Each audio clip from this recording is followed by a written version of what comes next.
Assalamualaikum warahmatullahi wabarakatuh. Perkenalkan, nama saya Aulia Azra Putri dengan NPM 24 12 01 1150. Di sini saya akan mengerjakan UTS Hukum Perikatan yang diampu oleh dosen Ibu Siti Nur Hasanah, SHMH. Di sini saya akan mempresentasikan materi mengenai hukum perikatan, yaitu yang pertama adalah perjanjian.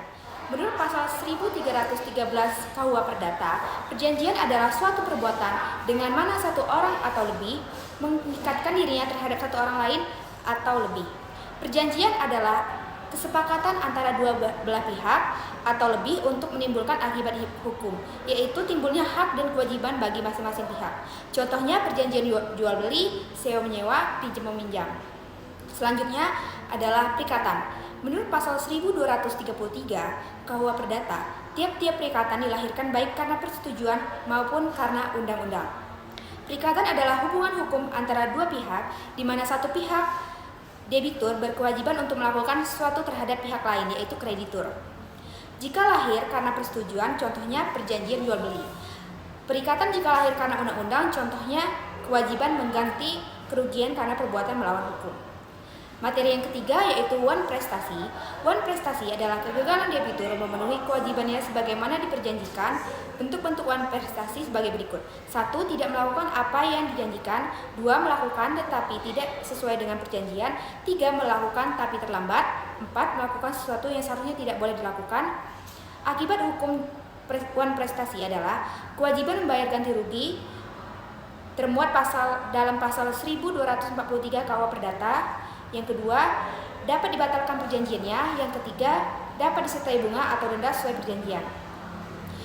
Materi yang keempat adalah perbuatan melawan hukum, PMH. Menurut pasal 1365 KUH Perdata, tiap perbuatan yang melanggar hukum dan membawa kerugian kepada orang lain mewajibkan orang yang karena kesalahannya menimbulkan kerugian itu untuk menggantinya. Unsur-unsurnya adalah 1. Ada perbuatan. 2. Perbuatan itu melawan hukum. 3. Ada kerugian yang ditimbulkan. 4. Ada hubungan kausal antara perbuatan dan kerugian. 5. Ada kesalahan pada pelaku. Contohnya menyebarkan fitnah yang merugikan orang lain. Yang kelima adalah overmah, keadaan memaksa. Overmah adalah keadaan di luar kemampuan debitur yang membuatnya tidak bisa memenuhi kewajiban. Syarat overmah yang pertama adalah tidak dapat diduga sebelumnya, yang kedua tidak dapat dicegah, yang ketiga bukan karena kesalahan debitur. Contoh banjir besar, gempa bumi, pandemi, kebakaran besar, perang. Akibatnya debitur dibebaskan dari kewajiban ganti rugi karena tidak bersalah. Yang keenam adalah asas-asas perjanjian. Asas adalah prinsip dasar yang menjadi pedoman dalam membuat dan melaksanakan perjanjian. Asas yang pertama adalah asas kebebasan berkontrak.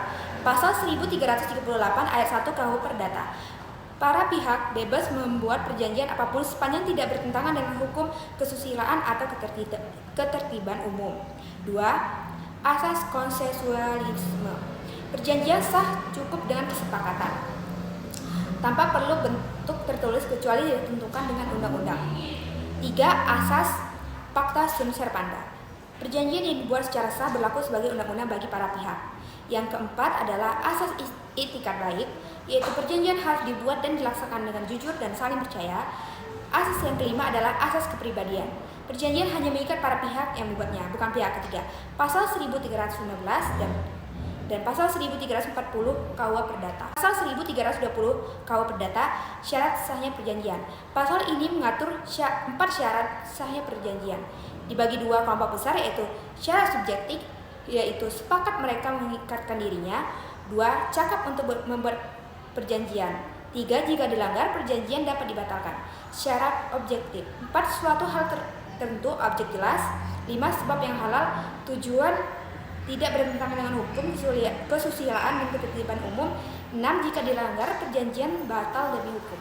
Sekian presentasi dari saya. Wassalamualaikum warahmatullahi wabarakatuh.